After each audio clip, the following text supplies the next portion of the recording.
Hello there, YouTube. It's your boy B3, back with another kicking action figure review.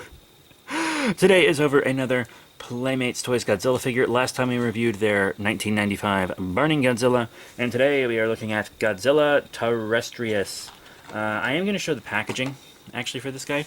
Normally, I just show these in the action figure collection updates, but I wanted to show that the Playmates packaging has kind of changed. They kind of rebranded their Godzilla Classics line as the Toho series and changed the packaging from orange to black and stuff. You know, cool image of Terrestris there and the name, which I'm probably mispronouncing, but whatever. You know, Godzilla Singular Point, which I really enjoyed upon the first viewing, and then even the second viewing of Season 1, I was still like, you know what, this is good, it holds up. It's even better even. You know, there's Heisei Godzilla, a nice classic. Toho series.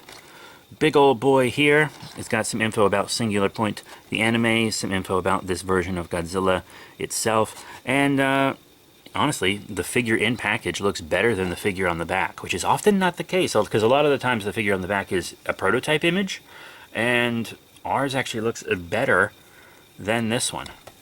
It's got more paint. Very interesting. You can tell right away. So, well, more paint in some areas, and I will show that. But here he is, Godzilla Terrestris. Very cool. This was my favorite form from Singular Point, which is why it's actually my first Singular Point Godzilla figure. Well, that's not true. It's my first Singular Point Godzilla, but not my first Singular Point figure, because I have the Jet Jaguars and stuff. But he is really cool. You know, the teeth are kind of just the same color as the gums. On the back, they were painted the same color as these front teeth, but the front teeth now have changed to a better color. So, because they were like the same color as these spines here and the chest spines, but now they've changed to more teeth-like. But these have been filled in the same color as the inside of the mouth. But the prototype image didn't have painted nails on the feet, and he has painted nails on the feet. And that's mostly the difference between the prototype image. Even painted on the bottom. Very cool. He's got his tum-tum all painted up. No paint on these claws, but I'd rather have these claws without paint than these claws without paint, because these are bigger, so it's more obvious. You know what I mean? But also, this is a kid's toy. This is a toy for children that they can slam into other Godzilla figures, you know, and have a good old gay time.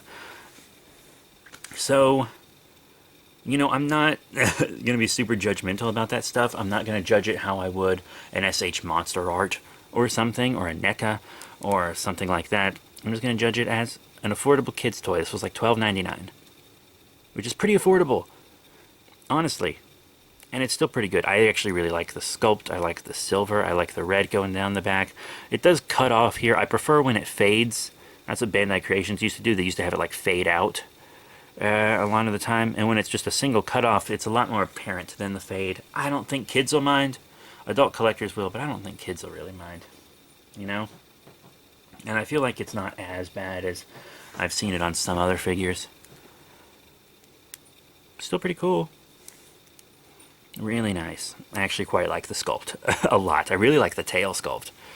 But yeah, he had some crazy powers too, with his goo coming out of his mouth.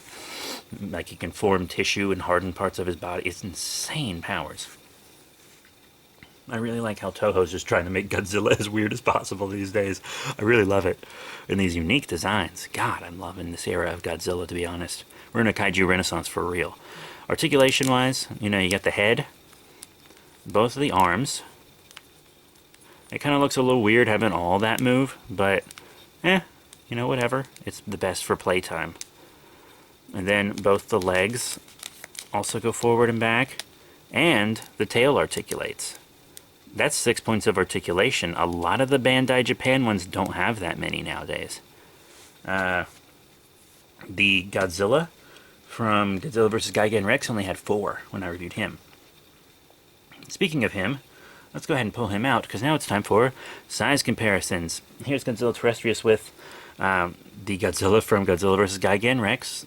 This is a Bandai Japan Movie Monster Series figure that I have already reviewed. Pretty cool. I really like it. Remember, this is a Godzilla that's not fully formed yet, so that's why he's shorter.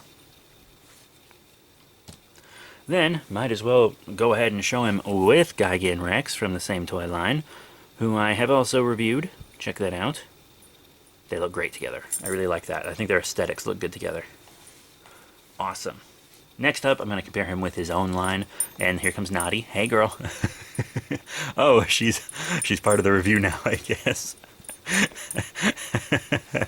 Okay, here he is with the 1990. I'm not doing a second take. Okay, here he is with the 1995 Burning Godzilla. Always nice to have you on the show, Naughty. 1995 Burning Godzilla from Playmates Toys. Pretty cool. They look good together. And this guy was my last review, if you want to check that out. So I have reviewed all the figures so far. Next up, I'm going to compare him with a NECA. Here he is with the NECA Ultimate King Kong, the first one. You know what?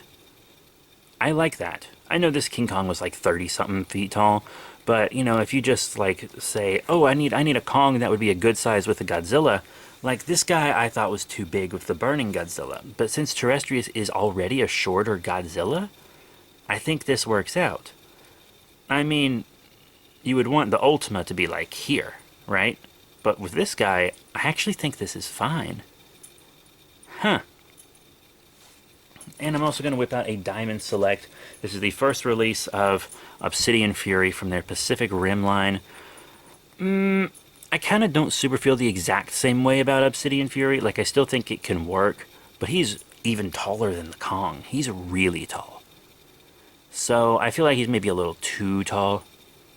I don't know. I think maybe the Robot Spirits one would be better here, which I do have somewhere. But yeah, that's it for size comparisons. I actually think he scales quite well with most other kaiju figures in this scale, you know? And even some out of the scale, it seems. Very, very cool. Very happy to have this figure. I think if you have a kid that's into Godzilla and you're looking for a fun Godzilla toy for them, I think this is good. It's got enough articulation to make playtime eventful, but it's also durable. It's not, like, dangerous. Like, these aren't sharp, you know? The kid's not gonna, you know, really batter another kid with it. It's not heavy, it's not real sharp, you know. And yeah, you know, the paint cuts off here on the tail, but I don't super mind the belly paint cutting off on the tail. I didn't even instantly notice it when I first got the figure. And, you know, the paint knot on the claws and stuff. Are kids really going to care about that? No. Maybe if they feel like they have to, because they have a collector parent or something. I don't know. I don't have kids, and hopefully never will. But still, I do want kids to have fun. I do want them to be safe, and I think this is a fun, safe toy for Godzilla-loving kids. Plus, I actually think it's a good adult piece, too. Honestly, I'm going to have it in my collection for a long time, if not forever. So that's it. Thank you all very much for your support. Remember to rate, comment, subscribe, check out all the cool links in the description below, Facebook, Twitter, whatnot. And I'll be seeing you all next time. Bye for now.